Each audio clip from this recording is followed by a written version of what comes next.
The whisper from the forgotten edge. The galaxy teetered on the brink of annihilation. The stars themselves seemed to dim under the shadow of despair. Once proud civilizations were reduced to legends, their remnants scattered like ash in a solar wind. The cause of this collapse was no mystery. The Rescari, a relentless alien force of unfathomable power. These invaders, as alien as the void itself, swept through the galaxy with a singular purpose: domination and consumption. Entire worlds were devoured, their ecosystems shattered, their people obliterated or enslaved. The Rescari left nothing but silence in their wake. At the heart of the devastation lay the Galactic Union, once a beacon of hope and progress. Formed millennia ago, it had united thousands of species under the banner of peace and cooperation. Now, it was little more than a memory. Its fleets, once vast and invincible, were reduced to fragmented outposts scattered across dying systems. The Union's council, a gathering of the galaxy's brightest minds, was left broken and demoralized.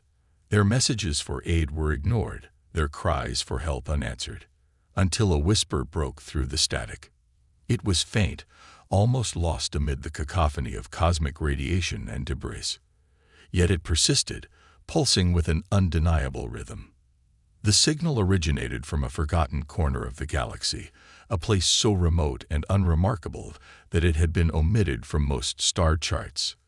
The source was Earth, an ancient planet abandoned centuries ago after a devastating war left its surface scared and its people scattered. Humanity had been considered a footnote in galactic history, a once promising species that faded into obscurity. Yet here it was, a signal, simple, unadorned, and unmistakable. To the Galactic Union: we are here. We are ready to fight. Send us coordinates. Humanity endures. The Council was skeptical. Earth had been left for dead, its people presumed extinct or assimilated into other colonies. Stories of human resilience were relegated to myth, tales shared around dying campfires as faint glimmers of hope. How could a species long thought lost offer any salvation? But with no other options, the Council made a reluctant decision. A small exploratory fleet was dispatched to investigate. At its helm was Admiral Celis Varn, a seasoned officer who had seen more battles than she cared to remember. Celis had little faith in the mission. She had watched the Rescari destroy fleets larger and more advanced than anything humanity could muster. To her, this was a fool's errand, a desperate grasp at a fading ember. Still, she followed orders. Her fleet consisted of a handful of battered warships, barely operational but holding together through sheer determination and the ingenuity of their engineers. The journey to Earth was fraught with peril. The Outer Rim was a graveyard of derelict vessels and forgotten colonies. Each system they passed through told a tale of defeat. Abandoned orbital stations drifted in silence, their inhabitants long dead or fled. The weight of the galaxy's loss pressed heavily on the crew. Yet the signal continued, unwavering. It was a beacon, pulling them forward through the darkness. As they approached the Sol system, Earth came into view. The planet was a stark contrast to the stories of lush forests and sprawling cities. Its surface was marred by deep scars, remnants of ancient wars that had reshaped continents. Massive craters dotted the landscape, some glowing faintly with residual energy. Yet amidst the ruin, there were signs of life. Lights flickered in isolated clusters, and faint energy signatures hinted at activity. The fleet descended cautiously, their sensors scanning for any signs of hostility. What they found was unexpected. Instead of a sprawling metropolis or an army waiting to greet them, they were met by a small group of humans. They stood at the landing site with their heads held high, their presence commanding despite their ragged appearance. These were not the bedraggled survivors Celis had expected. They were something else entirely, resolute, hardened, and fiercely alive. One man stepped forward. His name was Eric Voss, and he introduced himself as the leader of Earth's remaining resistance. His voice was steady, his words deliberate. "We've been waiting," he said, his piercing gaze locking onto Celis. "You're late." Celeste frowned, taken aback by his tone. "Late for what? The galaxy is falling apart, and you expect us to believe you've been sitting here, waiting to save it." Eric smirked. "Not waiting to save it. Preparing to fight for it.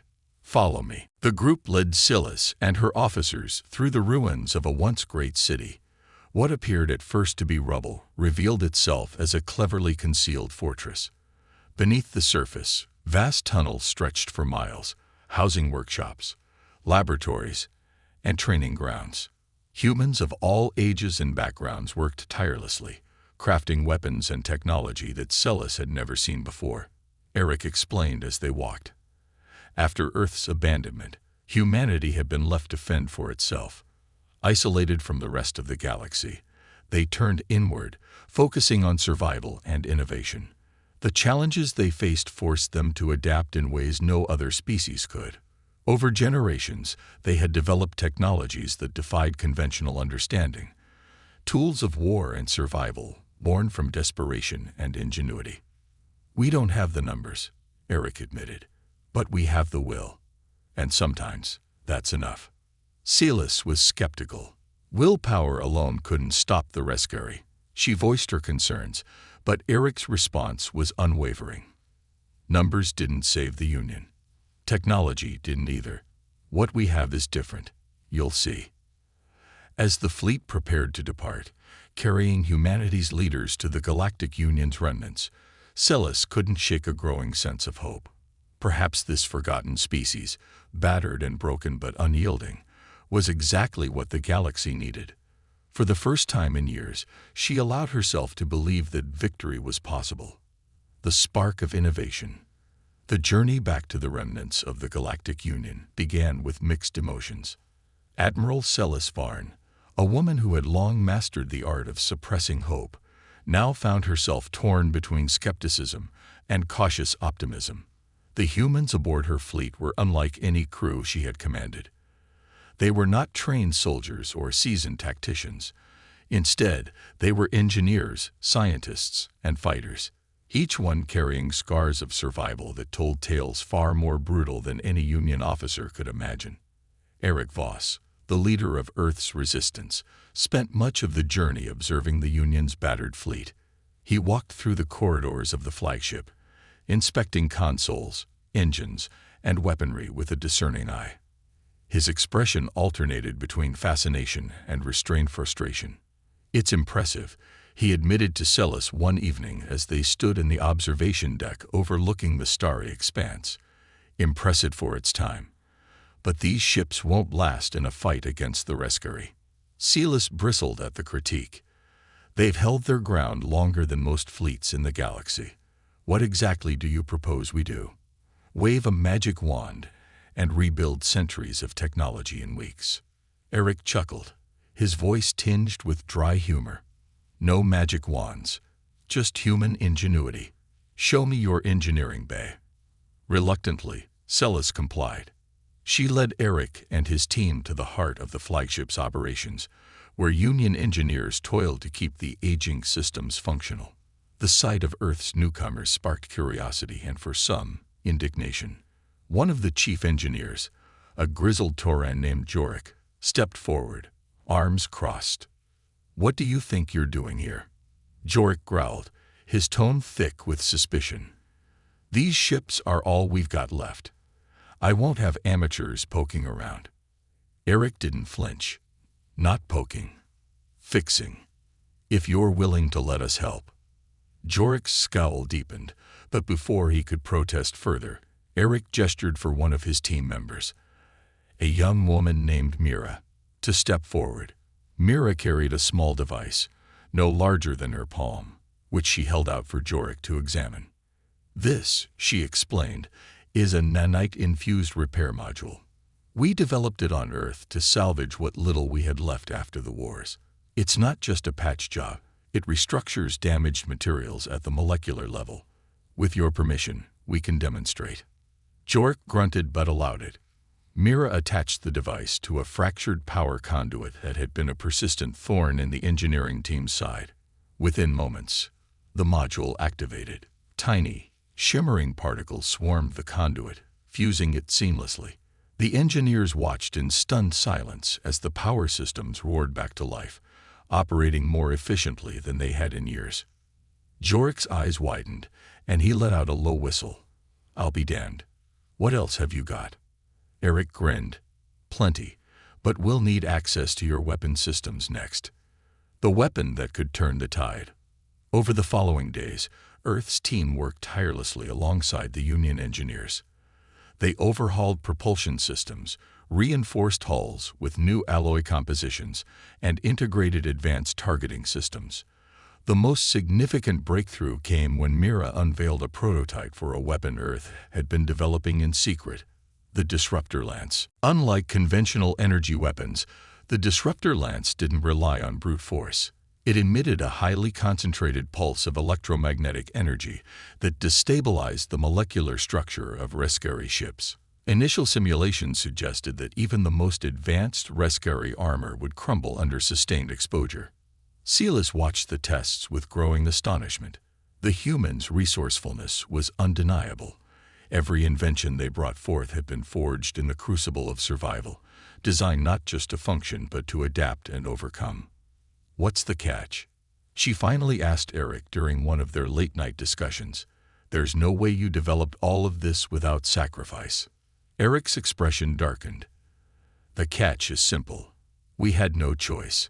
After Earth was abandoned, we had to build everything from scratch, often with scraps.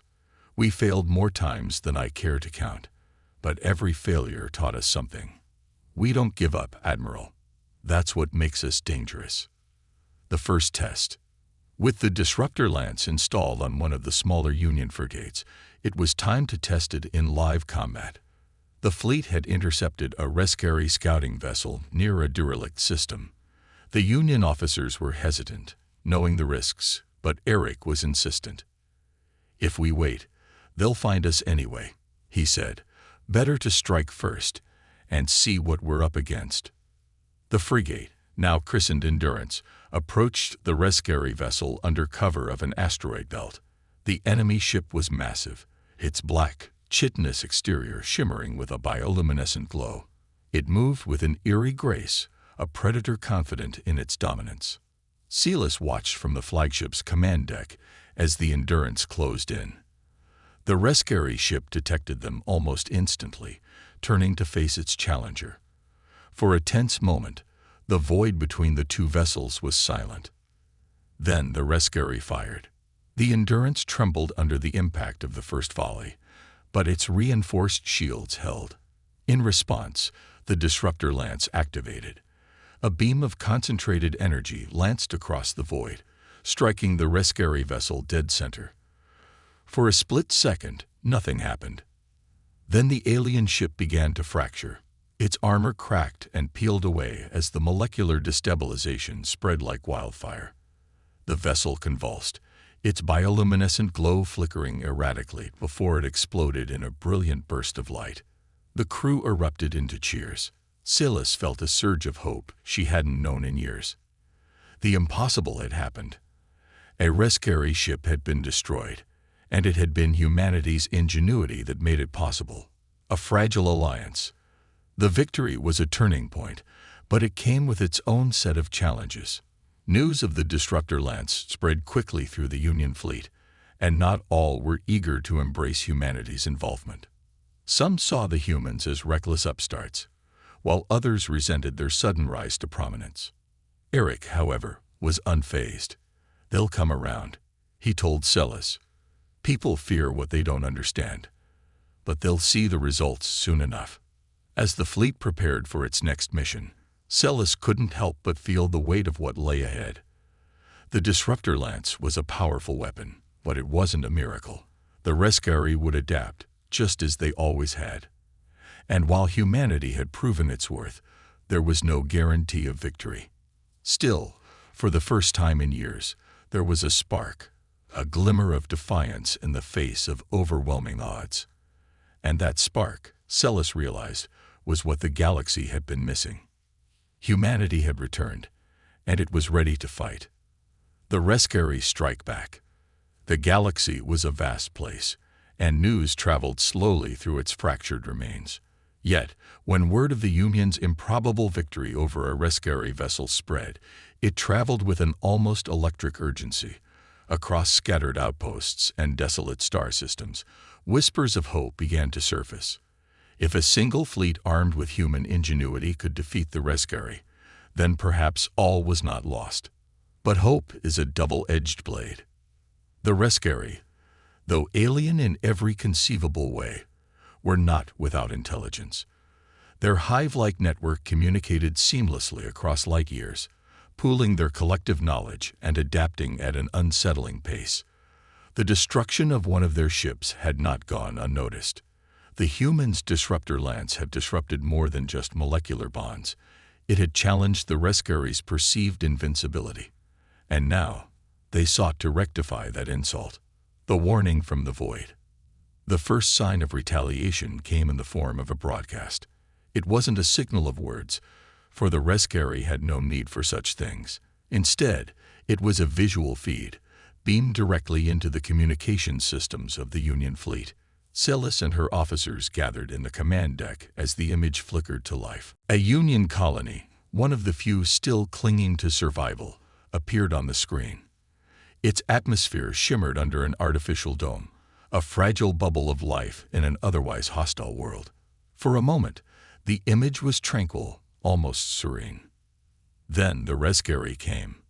The colony's defenses activated immediately, orbital cannons roaring to life. But the rescue ships were unlike anything Celis had seen before. They moved with a terrifying fluidity, their forms shifting and adapting mid-flight. The colony's weapons struck true, but the hits seemed to do little more than slow the invaders. Within minutes, the dome shattered and the feed went dark. The room was silent. Then, slowly, the transmission resumed. This time, the image was unmistakable. A rescue fleet, larger than anything the Union had ever faced, advancing in their direction. "They're coming for us," Celis said grimly. "And they're not holding back." Preparing for the onslaught. Panic rippled through the fleet as the realization set in. The rescue were no longer content to chip away at the galaxy piece by piece. They were escalating, targeting the Union directly. The fleet had no choice but to prepare for a battle they might not survive. Eric Voss, however, seemed unfazed by the grim turn of events. He called a meeting with Silas and the senior officers, presenting a plan that was equal parts audacious and insane. "They're expecting us to run," he began, pacing the room with a confidence that bordered on arrogance. "That's what the Union's always done: retreat, regroup, and hope for a miracle. But we don't need miracles. We have strategy. And the rescue aren't invincible." Silas raised an eyebrow. "You've seen their fleet. What exactly do you propose? A head-on confrontation?" Eric shook his head. "No, a trap." He explained his plan in detail. The fleet would lure the rescue into a narrow star system, a cluster of dwarf stars surrounded by dense asteroid fields. The terrain was treacherous, but it could be used to their advantage. The humans had developed experimental devices, gravitonic mines capable of generating localized black holes for brief periods. If deployed correctly, they could cripple the rescue fleet. "It's a gamble," Celis admitted after hearing the plan. "If even one thing goes wrong." Eric's gaze hardened. "Everything goes wrong if we do nothing. This is our best shot." Reluctantly, Celis agreed. The lure. The fleet moved swiftly, broadcasting false signals to bait the rescue into following them. To the untrained eye, it appeared as though the Union ships were limping toward the star cluster, their engines sputtering and their shields flickering. The rescue, sensing weakness, took the bait. Their ships moved in a terrifying formation, swarming like predatory beasts closing in on their prey. As the Union fleet entered the asteroid field, the tension was palpable. Every crew member knew what was at stake. The humans worked tirelessly alongside the Union engineers, deploying the gravitonic mines and ensuring the disruptor lance was fully operational. The rescue ships entered the field moments later, their sleek black forms weaving effortlessly through the debris. The trap was set. The battle of the dying stars. The first phase of the plan went off without a hitch. As the Rescary fleet advanced, the gravitonic mines activated, creating sudden pockets of intense gravitational pull. Asteroids were drawn into these temporary black holes, shattering into lethal projectiles that tore through the alien ships. The Rescary adapted quickly, their ships shifting into new configurations to evade the mines. But for every adjustment they made, the Union fleet countered with calculated precision. The Endurance, armed with the disruptor lance, led the charge. Its beam sliced through the Rescary ships, destabilizing their molecular structures and leaving them vulnerable to conventional firepower. Union frigates swarmed the damaged ships, delivering devastating blows that turned the tide of the battle. But the Rescary were not without their own weapons. Their ships emitted pulses of energy that disrupted the Union's targeting systems, forcing the fleet to rely on manual controls. The battle devolved into a chaotic melee, with ships dodging and firing in a deadly dance. The turning point. Just when it seemed the Union might emerge victorious, the Rescary revealed their trump card. From the rear of their formation, a massive ship emerged, a behemoth unlike anything the galaxy had seen. Its size dwarfed even the largest Union cruisers, and its weaponry was equally unparalleled. The behemoth unleashed a barrage of energy pulses that rippled through the battlefield. Entire sections of the asteroid field were vaporized, and several Union ships were obliterated in an instant. The fleet faltered, and panic began to spread. Eric, watching from the command deck of the Endurance, clenched his fists. "We need to take that thing down. Now." Celis nodded. "But how?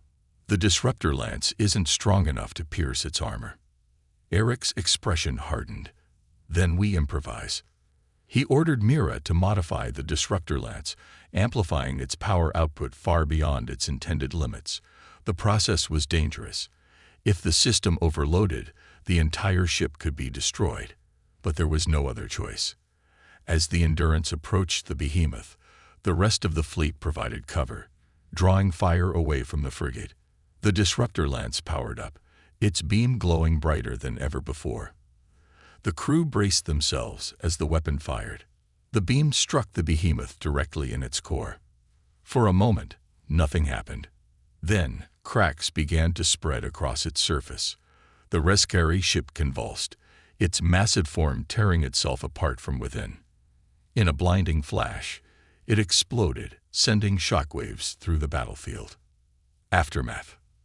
The Rescary fleet, now leaderless and disoriented, retreated into the void. Cheers erupted across the Union ships, but the victory was bittersweet.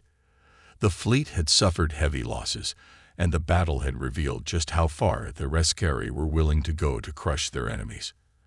As the Union regrouped, Celis turned to Eric.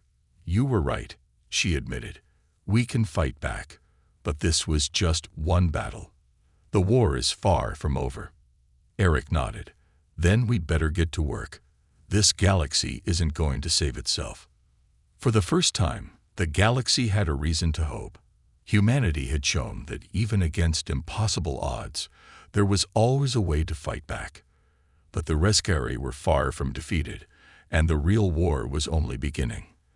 The shifting shadows. The Rescary's retreat after the Battle of the Dying Stars marked a momentary victory for the Union and its newfound allies, but no one aboard the fleet harbored illusions of safety. The Rescary never retreated without reason. Their hive-mind intelligence had proven time and again to be a step ahead, adapting to every countermeasure the galaxy had thrown at them. Admiral Celis far knew their apparent defeat was a prelude to something far worse.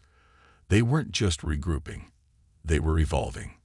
The Union had bought itself time, but every second they spent celebrating was a second the Rescary spent perfecting their next move. A new front line. The survivors of the Union fleet limped to a remote system known as Epsilon Thorn, a star cluster far enough from known Rescary patrol routes to allow for temporary respite. The system's planets were barren and uninhabitable, but its asteroid belts and hidden nebulae provided cover. Here, the fleet established a temporary base, a chance to repair their battered ships and fortify their defenses. Earth's engineers immediately began innovating once more. Mira, the brilliant mind behind the disruptor lance, was already working on its successor, a weapon she called the quantum cascade. Unlike the lance, which destabilized molecular structures, the cascade aimed to create localized disruptions in spacetime, effectively phasing Rescari ships out of existence. This isn't just about power, Mira explained to Silas and Eric during a briefing. It's about precision. The Rescari adapt to brute force, but this is something they can't predict. Eric nodded, but his mind was elsewhere. As Mira spoke, he stared at the tactical map of the galaxy displayed on the holographic table. His fingers traced the regions marked as lost systems that had fallen to the Rescari's relentless advance. For every victory the Union had claimed, the Rescari had taken dozens of worlds. "We need more than weapons," Eric said finally. "We need allies." A call for unity. Despite the galaxy's near-total collapse, small pockets of resistance still existed. Independent systems and fringe colonies, once too distant or insignificant to be targeted, had survived by sheer isolation. These were the remnants of species and civilizations that had once been part of the Union, but had splintered off when the Rescari attacks began. Eric proposed a bold plan to venture into these isolated regions and forge new alliances. He knew it would be a gamble. Many of these factions blamed the Union for abandoning them, and others had turned insular, trusting no one. But if humanity's story had proven anything, it was that survival required unity. Silas was hesitant. "The fleet is barely holding together as it is. Splitting our forces to chase ghosts could leave us vulnerable." "It's not chasing ghosts," Eric countered. "It's planting seeds. We've shown we can fight back. Now we need to show the galaxy it's worth fighting for." Reluctantly, Silas agreed. A small team, led by Eric, was given one of the fleet's stealth-capable ships, the Resolute. Their mission: to find and recruit allies who could tip the scales of the war. The forgotten world of Karen. The Resolute's first destination was Karen, a planet shrouded in myth. Once a member of the Union, Karen was a world of engineers and innovators, a hub of technological advancement. But when the Rescari began their conquest, Karen had gone dark. Rumors claimed the planet's inhabitants had activated a planetary shield so advanced that even the Rescari couldn't breach it. Others said the Karenese had turned their technology inward, creating a self-sustaining utopia and abandoning the galaxy to its fate. As the Resolute approached the planet, Eric and his crew were greeted with silence. Karen's surface was cloaked in an impenetrable energy field, its origins unclear even to Mira's advanced scanners. "We can't just knock on the door," Mira said, frustration evident in her voice. "This field is like nothing I've ever seen." Eric smirked. "Then it's a good thing knocking isn't my style." Using the Resolute's stealth systems, Eric and a small team descended to the planet's surface via a cloaked drop pod. As they breached the field, the scenery that unfolded below was breathtaking. Towering spires of glass and metal rose from the ground, glinting in the planet's twin suns. Streams of light crisscrossed the air, guiding drones and vehicles in perfect synchrony. The Karenese had not just survived, they had thrived. But their arrival did not go unnoticed. Within moments of landing, Eric's team was surrounded by sleek, humanoid constructs, automata with glowing eyes and weapons that hummed with latent energy. One of the constructs stepped forward, speaking in a voice that was both mechanical and strangely human. "You are trespassing on Karen. State your purpose or be eliminated." Eric raised his hands in a gesture of peace. "We're not here to fight. We're here to ask for your help. The galaxy is falling to the Rescari, and we can't stop them without you." The construct's eyes flared. "The galaxy abandoned Karen. Why should we care what happens to it?" Eric stepped closer, his voice steady. "Because the Rescari won't stop. You've built something incredible here, but it won't matter if they find you. We've fought them, and we've won. With your technology, we can do more than survive. We can take back the galaxy." The construct was silent for a long moment. Then, without warning, it turned and began walking away. "Follow me." The return of Karen. Eric's gamble paid off. The Karenese, though initially distrustful, agreed to an alliance. They provided advanced weaponry, energy shielding, and ships equipped with technology that surpassed anything in the Union's arsenal. More importantly, they pledged their people, engineers, scientists, and warriors ready to fight for a galaxy that had once abandoned them. When the Resolute returned to the fleet, the reaction was one of cautious optimism. The Karenese ships, sleek and formidable, were a stark contrast to the Union's battered vessels. But their arrival was a turning point. Word spread quickly, and other factions began to reach out, emboldened by Karen's decision. Celis watched as the fleet grew, her hope rekindled. "You were right," she admitted to Eric. "Unity is our greatest weapon." Eric smiled. "It always has been. Now let's show the Rescari what happens when the galaxy stands together." The gathering storm. As the fleet prepared for its next engagement, the Rescari began to shift their tactics. Reports from scouts indicated that their ships were converging on a single system, a massive staging ground for an assault that could cripple the Union's newfound strength. The Rescari were preparing to strike back with everything they had. But this time, the galaxy would be ready. For the first time in generations, the scattered remnants of the Union and its allies stood together, their combined might poised to face the greatest threat the galaxy had ever known. The war was far from over, but the tide was beginning to turn. Humanity, with its indomitable spirit and boundless ingenuity, had lit a spark. Now, it was up to the galaxy to fan that spark into a blazing inferno. The Rescari's gambit. The galaxy held its breath as the Rescari unveiled their next move. Reports from scattered resistance groups and intercepted transmissions painted a chilling picture.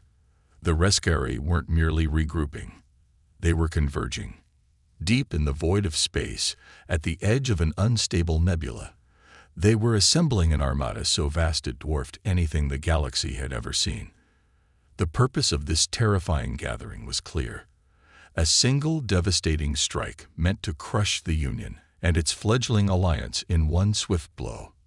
For the Union's leaders, there was no time to revel in their recent successes. The alliance of Karen, humanity, and the Union was fragile at best, untested in a full-scale war. Admiral Celis Varn knew that the Rescari's gambit was their final warning. The galaxy's survival hinged on what came next. The Council of Allies, aboard the Union's flagship, the Dawnspire, the leaders of the newly forged alliance gathered to decide their course of action. The room was filled with tension as representatives from humanity, Karen, and other factions debated their options. "We can't face them head-on," Celis said, her tone measured but firm.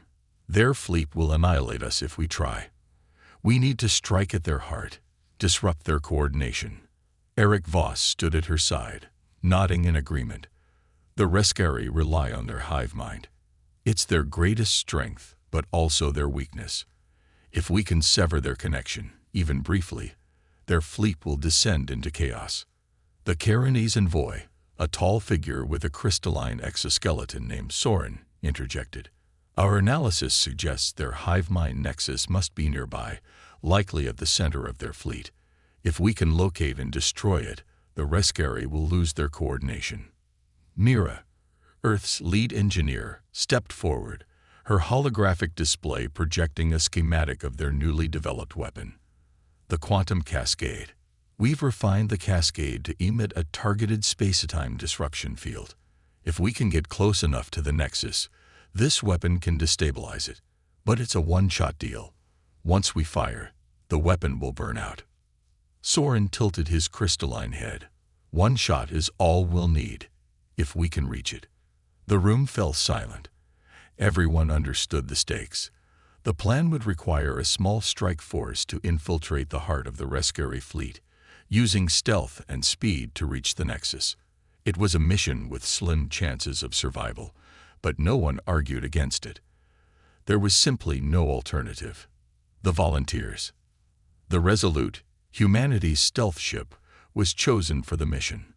Its crew would consist of a hand-picked team: Mira to operate the quantum cascade, Soren for his technical expertise and intimate knowledge of the Rescary systems, and Eric to lead the operation. Silas wanted to join, but as the fleet's commander, she was needed elsewhere. Eric approached her before departure. "We'll get it done," he said, his voice steady. "Just make sure the fleet holds the line." Silas nodded, her expression betraying a rare flicker of vulnerability. "If anyone can pull this off, it's you. But don't play hero, Eric. The galaxy needs you alive." Eric smiled faintly. "I'll do my best." Into the maelstrom. The Resolute departed under the cover of darkness, its cloaking systems rendering it invisible to all but the most advanced sensors. The journey to the Rescary fleet was harrowing, with the ship navigating through the unstable nebula that surrounded the enemy's staging ground. The nebula was a swirling mass of ionized gas and gravitational anomalies, making every second a test of the crew's skill. As they neared their target, the scale of the Rescary armada became apparent. Tens of thousands of ships filled the void, their organic chitinous designs pulsing with bioluminescent energy. At the fleet's center loomed the Nexus, a colossal structure resembling a twisted, living cathedral. Its spires crackled with energy, and its very presence seemed to radiate malice. "This is it," Mira said, her voice trembling slightly. "We get one chance at this." Eric nodded. "Soren, can you mask our approach?" The Carinese tapped into the ship's systems, his crystalline fingers moving with practiced precision. "I can distort their sensors temporarily. But once we fire, they'll know we're here." "Understood," Eric said. "Let's make it count." The infiltration. The Resolute slipped through the Rescary fleet undetected, weaving between their ships like a phantom. The tension on board was suffocating. Every crew member knew that a single mistake would mean their end. As they closed in on the Nexus, the ship's stealth systems began to falter. The sheer energy radiating from the structure was interfering with their cloaking field. Soren worked feverishly to compensate, but even his expertise had limits. "We're almost there," Mira said, her hands gripping the controls of the quantum cascade. "Just a little closer." Suddenly, alarms blared. The Resolute shuddered as a Rescary patrol ship detected their presence and fired a warning shot. The impact sent the ship spiraling, but Eric quickly regained control. "They know we're here," Soren shouted. Eric gritted his teeth. "We've come too far to turn back." "Mira, fire as soon as we're in range."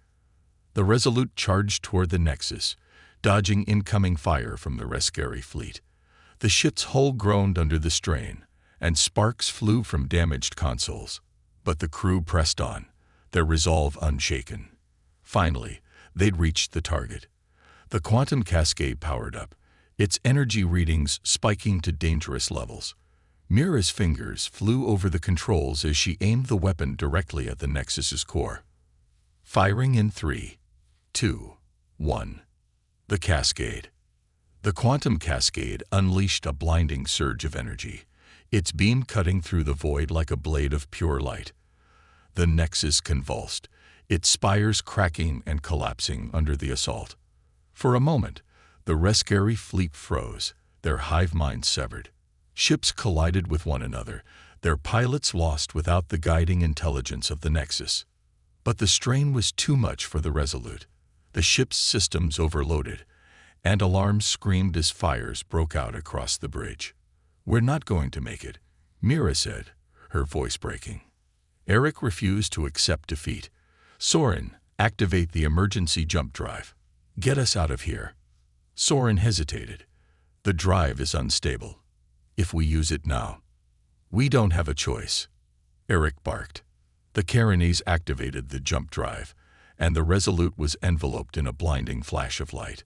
The ship vanished just as the Nexus erupted in a catastrophic explosion, taking a large portion of the Rescary fleet with it. A fragile victory. The Resolute reappeared in Union space, battered but intact. The crew was alive, though shaken, and the quantum cascade was nothing more than a charred wreck. But they had succeeded. The Rescary's hive mind was in disarray, and their fleet was vulnerable. As the crew limped back to the main fleet, Celis received the news. Relief washed over her, but it was tempered by the knowledge that the fight was far from over. The Rescary would adapt, as they always did. But for now, the galaxy had bought itself a chance, a fleeting moment to regroup and strike back. Eric stood on the Resolute's bridge, staring out at the stars.